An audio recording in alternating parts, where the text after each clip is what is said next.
নমস্কার শ্রোতা বন্ধুরা, গল্প মন্থনের আসরে সবাইকে সাদর আমন্ত্রণ। সামনেই আমাদের বাঙালির নববর্ষ। সবাইকে নববর্ষের আগাম শুভেচ্ছা জানিয়ে শুরু করছি আজকের গল্প। আমাদের প্রাণের কবি বিশ্বকবি রবীন্দ্রনাথ ঠাকুরের লেখা আজকের গল্প দান প্রতিদান। গল্পটি শেষ পর্যন্ত শোনার অনুরোধ রইল।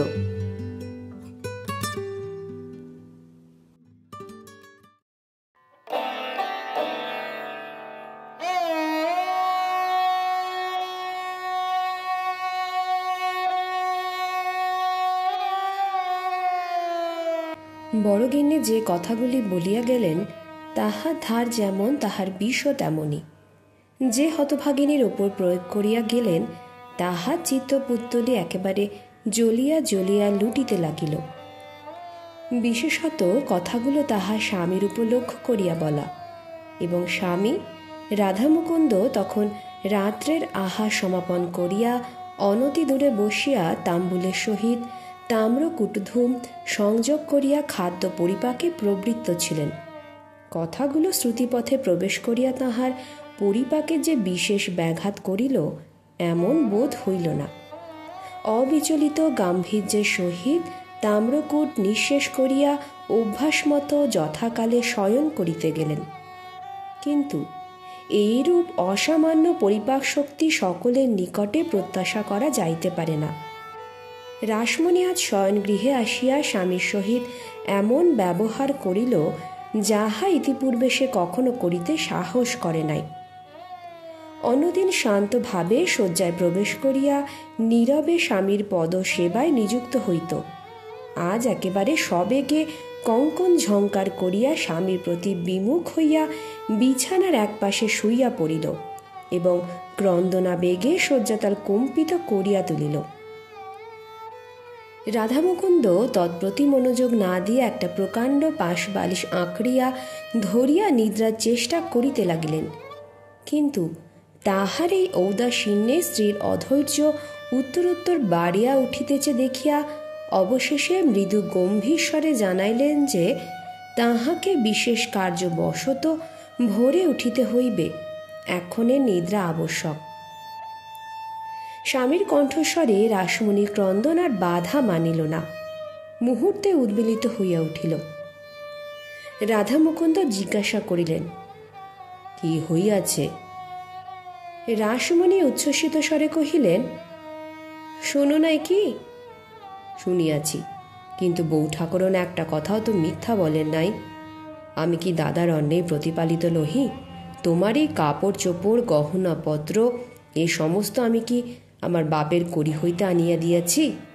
যে খাইতে পরিতে দেয় সে যদি দুটো কথা বলে, তাহাও খাওয়া পড়া সামিল করিয়া লইতে হয়। এমন খাওয়া পড়ায় কাজ কি? বাঁচিতে তো হইবে, মরণ হলেই ভালো হয়।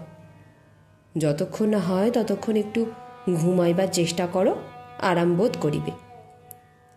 বলিয়া রাধামুকুন্দ উপদেশ ও দৃষ্টান্তের সামঞ্জস্য সাধনে প্রবৃত্ত হইলেন। রাধামুকুন্দ শশীভূষণ সহোদর ভাই নহে, নিতান্ত নিকট সম্পর্কও নয়, প্রায় গ্রাম সম্পর্ক বলিলেই হয়। কিন্তু প্রীতিবন্ধন সহোদর ভাইয়ের চেয়ে কিছু কম নহে। বড়গিন্নি ব্রজসুন্দরী সেটা কিছু অসহ্য বোধ হইত।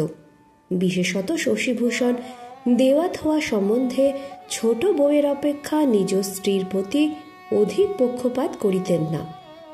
বরঞ্চ যে জিনিসটা নিতান্ত একজোড়া না মিলিত, সেটা গৃহিণীকে বঞ্চিত করিয়া ছোট বউকেই দিতেন। তাহা ছাড়া অনেক সময় তিনি স্ত্রীর অনুরোধ অপেক্ষা রাধা মুকুন্দের পরামর্শের প্রতি বেশি নির্ভর করিতেন, তাহার পরিচয় পাওয়া যায়। শশীভূষণ লোকটা নিতান্ত ঢিলা ঢালা রকমের, তাই ঘরের কাজ এবং বিষয়কর্মে সমস্ত ভার রাধা মুকুন্দের উপরেই ছিল। বড়গিন্নি সর্বদাই সন্দেহ রাধা মুকুন্দ তলে তলে তাহার স্বামীকে বঞ্চনা করিবার আয়োজন করিতেছে। তাহা যতই প্রমাণ পাওয়া যাইত না, রাধার প্রতি তাহার বিদ্বেষ ততই বাড়িয়া উঠিত। মনে করিতেন প্রমাণগুলো অন্যায় করিয়া তাহার বিরুদ্ধ পক্ষ অবলম্বন করিয়াছে। এই জন্য তিনি আবার প্রমাণের উপর রাগ করিয়া তাহার প্রতি নিরতিশয় অবজ্ঞা প্রকাশপূর্বক নিজের সন্দেহকে ঘরে বসিয়া দ্বিগুণ দৃঢ় করিতেন। তাহার এই বহু যত্ন পোষিত মানসিক আগুন আগ্নেয়গিরির অগ্ন্যুৎপাতের ন্যায় ভূমিকম্প সহকারে প্রায় মাঝে মাঝে উষ্ণ ভাষায় উচ্ছ্বসিত হইত। রাত্রে রাধা মুকুন্দের ঘুমের ব্যাঘাত হইয়াছিল কিনা বলিতে পারি না, কিন্তু পরদিন সকালে উঠিয়া তিনি বিরস মুখে শশীভূষণের নিকট গিয়া দাঁড়াইলেন। শশীভূষণ ব্যস্ত সমস্ত হইয়া জিজ্ঞাসা করিলেন, রাধে, তোমায় এমন দেখিতেছি কেন? অসুখ হয় নাই তো? রাধা মুকুন্দ মৃদু স্বরে ধীরে ধীরে কহিলেন, দাদা, আর তো আমার এখানে থাকা হয় না। এই বলিয়া গত সন্ধ্যাকালে বড় গৃহিণীর আক্রমণ বৃত্তান্ত সংক্ষেপে এবং শান্তভাবে বর্ণনা করিয়া গেলেন। শশীভূষণ হাসিয়া কহিলেন, হেই, এ তো নতুন কথা নহে। ও তো পরের ঘরের মেয়ে, সুযোগ পাইলেই দুটো কথা বলিবে, তাই বলিয়া কি ঘরের লোককে ছাড়িয়া যাইতে হইবে? কথা আমাকেও তো মাঝে মাঝে শুনিতে হয়, তাই বলিয়া তো সংসার ত্যাগ করতে পারি নে। রাধা কহিলেন, মেয়ে মানুষের কথা কি আর সহিতে পারি না? তবে পুরুষ হইয়া জন্মিলাম কি করিতে? কেবল ভয় হয় তোমার সংসারে পাছে অশান্তি ঘটে। শশীভূষণ কহিলেন, তুমি গেলে আমার কিসের শান্তি? আর অধিক কথা হইল না। রাধা মুকুন্দ দীর্ঘ নিঃশ্বাস ফেলিয়া চলিয়া গেলেন। তাহার হৃদয়ভার সমান রহিল। এদিকে বড় গৃহিণীর আক্রোশ ক্রমশই বাড়িয়া উঠিতেছে। সহস্র উপলক্ষে যখন তখন তিনি রাধাকে খোঁটা দিতে পারিলে ছাড়েন না। মুহুর্মুহু বাক্যবাণে রাসমণির অন্তরাত্মাকে এক প্রকার সরসজ্জাশায়ী করিয়া তুলিলেন। রাধা যদিও চুপচাপ করিয়া তামাক টানেন এবং স্ত্রীকে ক্রন্দনোন্মুখী দেখিবা মাত্র চোখ বুজিয়া নাক ডাকাইতে আরম্ভ করেন, তবু ভাবে বোধ হয় তাহারও অসহ্য হইয়া আসিয়াছে। কিন্তু শশীভূষণের সহিত তাহার সম্পর্ক তো আজিকার নহে। দুই ভাই যখন প্রাতঃকালে পান্তা ভাত খাইয়া পাত্তারি কক্ষে একসঙ্গে পাঠশালায় যাইত, উভয় যখন একসঙ্গে পরামর্শ করিয়া গুরু মশাইকে ফাঁকি দিয়া পাঠশালা হইতে পলাইয়া রাখাল ছেলেদের সহিত মিশিয়া নানাবিধ খেলা ফাঁদিত, এক বিছানায় শুইয়া স্তিমিত আলোকে মাসির নিকট গল্প শুনিত, ঘরের লোককে লুকাইয়া রাত্রে দূর পল্লীতে যাত্রা শুনিতে যাইত এবং প্রাতঃকালে ধরা পড়িয়া অপরাধ ও শাস্তি উভয় সমান ভাগ করিয়া লইত, তখন কোথায় ছিল ব্রজসুন্দরী, কোথায় ছিল রাসমণি? জীবনের এতগুলো দিনকে কি একদিনে বিচ্ছিন্ন করিয়া চলিয়া যাওয়া যায়? কিন্তু এই বন্ধন যে স্বার্থপরতার বন্ধন, এই প্রগাঢ় প্রীতি যে পরান্ন প্রত্যাশার সুচতুর ছদ্মবেশ, এরূপ সন্দেহ, এরূপ আভাস মাত্র তাহার নিকট বিস্তুল্য বোধ হইত। অতএব আর কিছুদিন এরূপ চলিলে কি হইত বলা যায় না, কিন্তু এমন সময় একটা গুরুতর ঘটনা ঘটিল। যে সময়ের কথা বলিতেছি তখন নির্দিষ্ট দিনে সূর্যাস্তের মধ্যে গভর্নমেন্টের খাজনা শোধ না করিলে জমিদারি সম্পত্তি নিলাম হইয়া যাইত। একদিন খবর আসিল শশীভূষণের একমাত্র জমিদারি পরগনা এনাথ শাহী লাটের খাজনার দায়ে নিলাম হইয়া গেছে। রাধামুকুন্দ তাহার স্বাভাবিক মৃদু প্রশান্ত ভাবে কহিলেন, আমারই দোষ। শশীভূষণ কহিলেন, তোমার কিসের দোষ? তুমি তো খাজনা চালান দিয়েছিলে। পথে যদি ডাকাত পড়িয়া লুটিয়া লয়, তুমি তাহার কি করিতে পারো? দোষ কাহার এখনই তাহা স্থির করিতে বসিয়া কোনো ফল নাই। এখন সংসার চালাইতে হইবে। শশীভূষণ হঠাৎ যে কোনো কাজকর্মে হাত দিবেন, সেরূপ তাহা স্বভাব ও শিক্ষা নহে। তিনি যেন ঘাটের বাঁধা সোপান হইতে পিছলিয়া এক মুহূর্তে ডুবজলে গিয়া পড়িলেন। প্রথমেই তিনি স্ত্রীর গহনা বন্ধক দিতে উদ্ধত হইলেন। রাধামুকুন্দ এক থলে টাকা সম্মুখে ফেলিয়া তাহাতে বাধা দিলেন। তিনি পূর্বেই নিজ স্ত্রীর গহনা বন্ধক রাখিয়া যথোপযুক্ত অর্থ সংগ্রহ করিয়াছিলেন।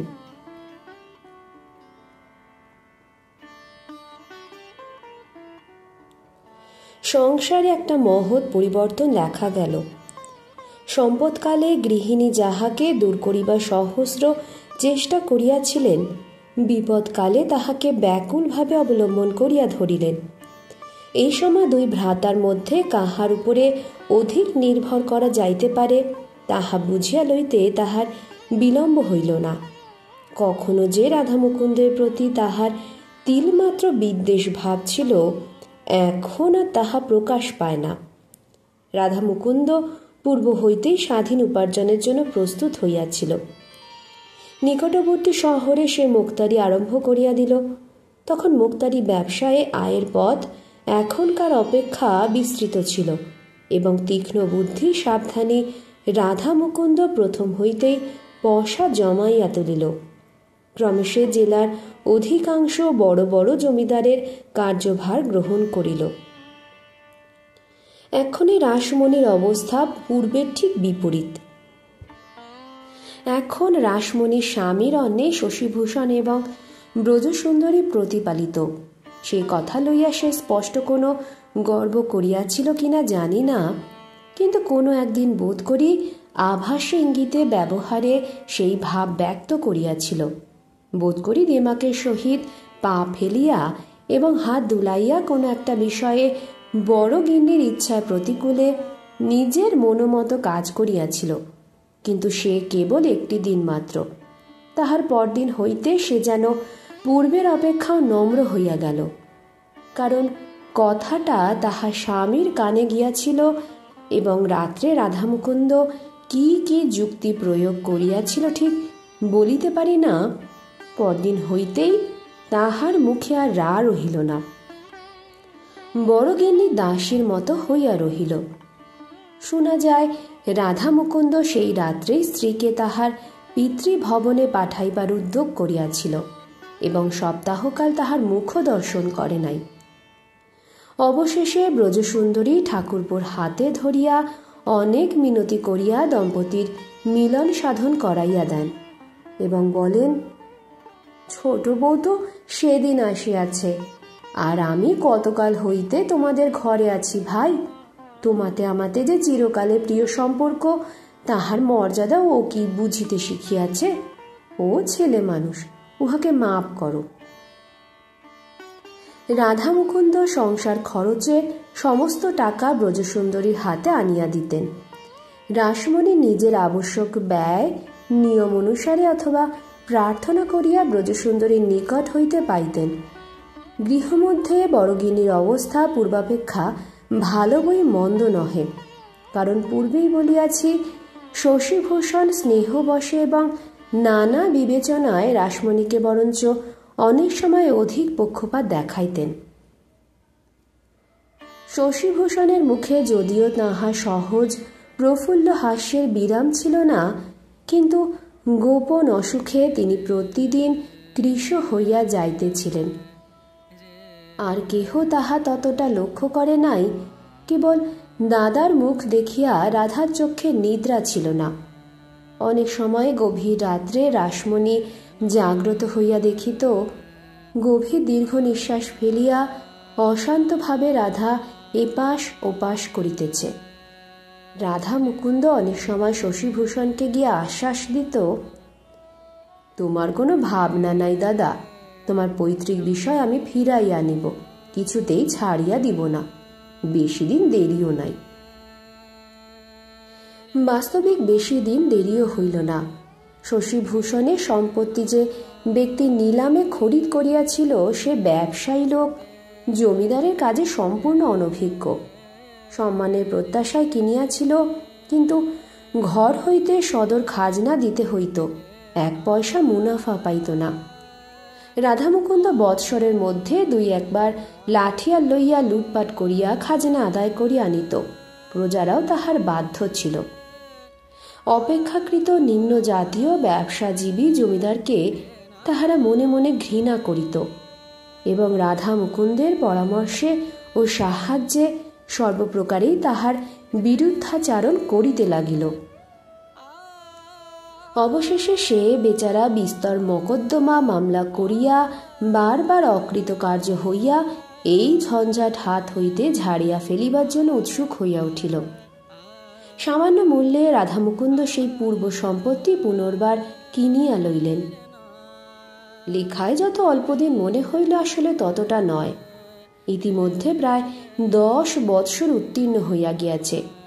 10 বৎসর পূর্বে শশীভূষণ যৌবনের সর্বপ্রান্তে প্রৌঢ় বয়সে আরম্ভ ভাগে ছিলেন, কিন্তু এই 8-10 বৎসরের মধ্যেই তিনি যেন অন্তর্রুদ্ধ মানসিক উত্তাপের বাষ্পযানে চড়িয়া একেবারে সবেগে বার্ধক্যের মাঝখানে আসিয়া পৌঁছিয়াছেন।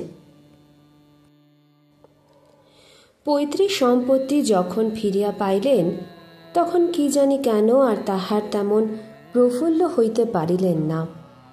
বহুদিন অব্যবহারে হৃদয়ের বীণা যন্ত্র বোধ করি বিকল হইয়া গিয়াছে। এখন সহস্রবার তার টানিয়া বাঁধিলেও ঢিলা হইয়া নামিয়া যায়, সে সুর আর কিছুতেই বাহির হয় না। গ্রামের লোকেরা বিস্তর আনন্দ প্রকাশ করিল। তাহার একটা ভোজের জন্য শশীভূষণকে গিয়া ধরিল। শশীভূষণ রাধা মুকুন্দকে জিজ্ঞাসা করিলেন, কি বলো ভাই? রাধা মুকুন্দ বলিলেন, অবশ্য শুভদিনে আনন্দ করিতে হইবে বৈকি। গ্রামে এমন ভোজ বহুকাল হয় নাই। গ্রামে ছোট বড় সকলেই খাইয়া গেল। ব্রাহ্মণেরা দক্ষিণা এবং দুঃখী কাঙালগণ পয়সা ও কাপড় পাইয়া আশীর্বাদ করিয়া চলিয়া গেল। শীতের আরম্ভে গ্রামে তখন সময়টা খারাপ ছিল। তাহার উপরে শশীভূষণ পরিবেশনাদি বিবিধ কার্যে 3-4 দিন বিস্তর পরিশ্রম এবং অনিয়ম করিয়াছিলেন। তাহার ভগ্ন শরীরে আর সহিল না, তিনি একেবারে শয্যাশায়ী হইয়া পড়িলেন। অন্যান্য দুরূহ উপসর্গের সহিত কম্প দিয়া জ্বর আসিল। বৈদ্য মাথা নাড়িয়া কহিল, বড় শক্ত ব্যাধি।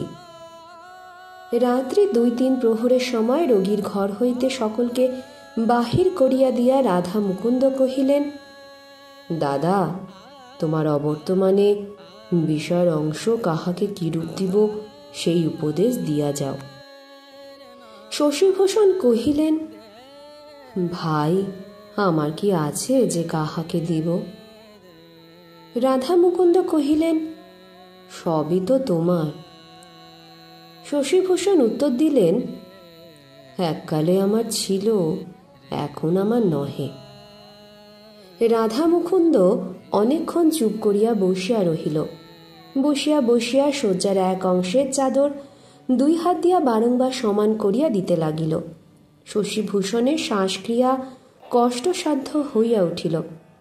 রাধা মুকুন্দ তখন শয্যা প্রান্তে উঠিয়া বসিয়া রোগীর পা দুটি ধরিয়া কহিল, দাদা, আমি যে মহাপাতকের কাজ করিয়াছি তাহা তোমাকে বলি, আর তো সময় নাই।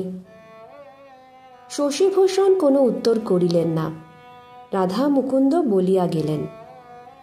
সেই স্বাভাবিক শান্ত ভাব এবং ধীরে ধীরে কথা কেবল মাঝে মাঝে এক একটা দীর্ঘ নিঃশ্বাস উঠিতে লাগিল।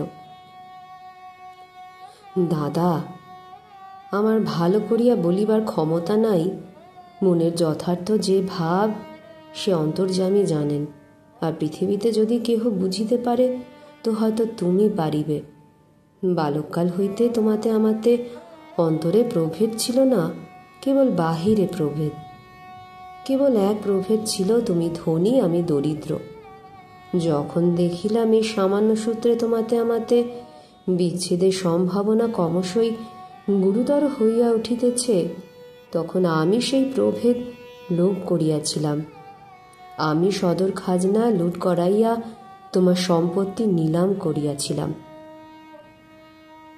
শশীভূষণ তিলমাত্র বিস্ময়ের ভাব প্রকাশ না করিয়া ঈষৎ হাসিয়া মৃদুস্বরে রুদ্ধ উচ্চারণে কহিলেন, ভাই, ভালোই করেছিলে। কিন্তু যে জন্য এত করিলে তাহা কি সিদ্ধ হইল? কাছে কি রাখিতে পারিলে? দয়াময় হরি। বলিয়া প্রশান্ত মৃদু হাস্যের উপর দুই চক্ষু হইতে দুই বিন্দু অশ্রু গড়াইয়া পড়িল। রাধা মুকুন্দ তাহা দুই পায়ের নিচে মাথা রাখিয়া কহিল,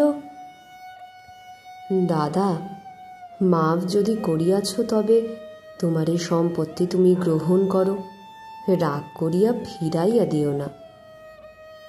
শশীভূষণ উত্তর দিতে পারিলেন না, তখন তাহার বাক রোধ হইয়াছে। রাধা মুকুন্দের মুখের দিকে অনির্মেষে দৃষ্টি স্থাপিত করিয়া একবার দক্ষিণ হস্ত তুলিলেন। তাহাতে কি বুঝাইল বলিতে পারি না, বোধ করি রাধা মুকুন্দ বুঝিয়া থাকিবে।